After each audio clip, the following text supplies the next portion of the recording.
Okay, so in the next section, we'll move on to questions about your high school. So I was looking through your profile and I found out that you were a graduate from CIS in Jakarta. So reflecting on your high school experiences, what do you think has been the most memorable experience? What do you think stand out for you?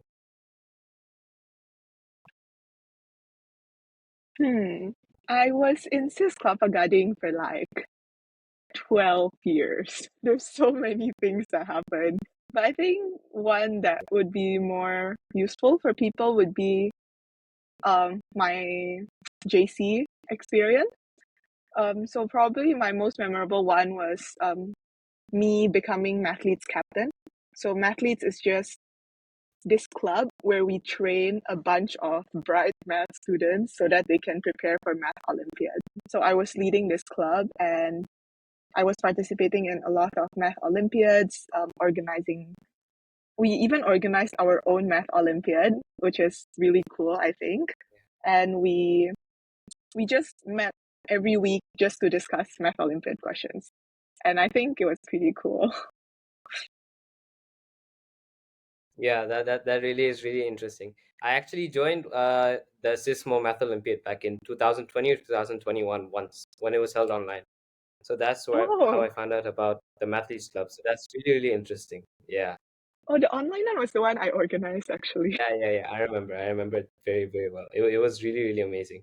So I'm also into Math Olympiads. I've been into Math Olympiads for around 10, 11 years now. And I'm also in CIS school in Samarang. So I've been here for 12 years as well. So yeah, it's quite interesting to meet someone who has a bit in common. How do you think the Math Olympiads or any high school experience really helped you shape your experience at NUS? How do you think it helped you prepare for the rigor at NUS, since NUS is a top world-class university? Hmm. I think honestly, academic wise, I was really focused on math and computer science during my time in JC.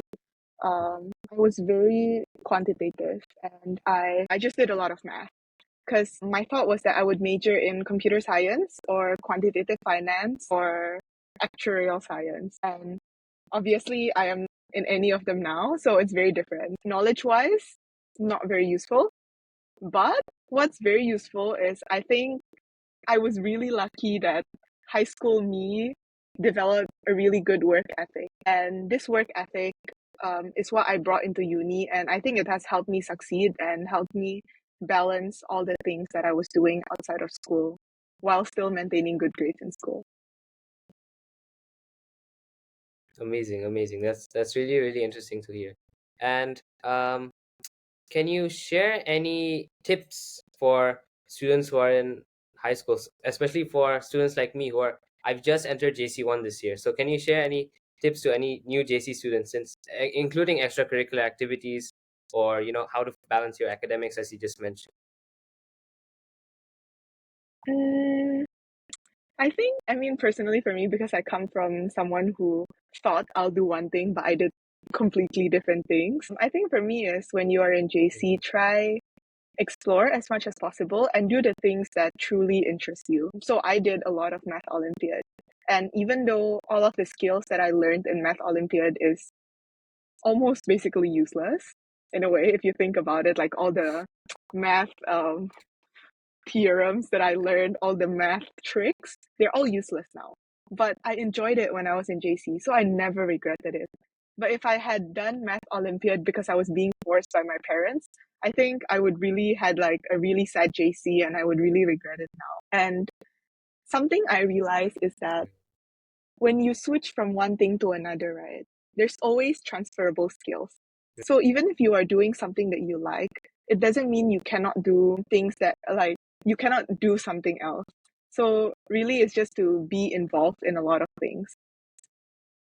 One thing. I think a lot of Mm, people like to tell JC students to like focus on your CCA. You don't have to like study that much. Your CCA can bring you up. But my personal stance is still have good grades, still care about your studies because right. you are still a student first. You are not, CCAs are meant to be extra. They're not meant to like be on top of your studies, because I think in any university, base, the minimum requirement will always still be good grades. So don't sacrifice good grades for CCA.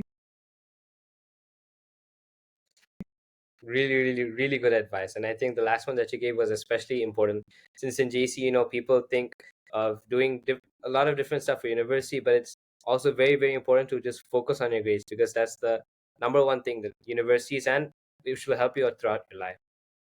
Mm. Totally agree with that. And within NUS, are there also a lot of other students who have participated in math Olympiads like yourself? Oh yes. I mean not in my faculty, but I know a lot of friends Uh-huh. from the Faculty of Science, and I think almost everyone has participated in some kind of math Olympiad. In fact, a lot of them have participated in the International Math Olympiad, so it is the International Math Olympiad. I think the skills that you get from Math Olympiad is quite useful. So things pattern recognition or like number sensitivity, like knowing how Yeah, to analyze numbers, knowing how to think critically. Those are all still going to be useful, even if the actual math concepts won't be used work, in your future work or studies. I see. I see. I see. Okay. Okay, okay. That's very interesting. And what do you think stood out the most in your NUS application, or or all your university applications in general, from what you did in high school? What do you think really made that spark that got you accepted into NUS? I don't think NUS cares much about CCA. I think I got into NUS mainly because of my grade.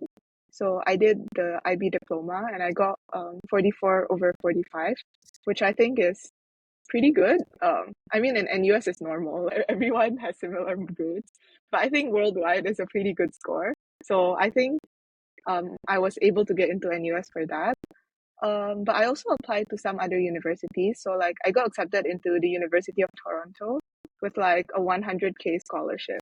So for that, I think what made me stand out was my active CCA participation and my math Olympiads. And my active CCA participation wasn't just any random CCA. It was actually like related to my major. So I did things like mathletes, as I've mentioned. We did tectorial, which is like, so we created like a YouTube channel where we teach people how to use softwares, because it was COVID ma. So like everyone was struggling to use things like ManageBack. I also did MUN and a few like sports. So in a way you could see like I was an all-rounder from their point of view, with like one spark, and that one big spark is that I really love math. So I think a lot of the Western universities like students like that, who can do everything but have this one thing that they're really good at. I see. I see. I see. Okay, that's really, really nice and really interesting to hear. And you're a rising third year student now at NUS. How, especially during your first year, was it difficult to adjust to the curriculum and the rigor of the studies at NUS, coming from an IB diploma, which is really, really world renowned, and from your math Olympiads? For me, it was hard because actually I didn't start in NUS as an accountancy student. So the major that I chose when I matriculated was quantitative finance. So quantitative finance is this one field that is actually for like really, really smart people. It's like a combination of finance, computer science, and math. And I think I found the competition really hard. I was surrounded with people who were really bright, as I said, like math Olympiad winners, and they really could grasp information faster than me. So in a way, I felt pressured, and I think I was at that point where I was still adjusting to a new country, but at the same time, I wasn't enjoying my major. So I didn't really enjoy the quantitative finance major. So that's why I moved to accounting, and that was why um, it was a hard time for me, I think. But if for other people, I think it might be easier if you had chosen the right major, and you probably, maybe if you have the good, like, you have the right friends, I think university can still be a really, really fun experience. And IB did help me in a way. again, it's the work ethic that I developed that helped me survive university. Wow. Wow. Okay. Okay. All right. I see. That's really really good to hear.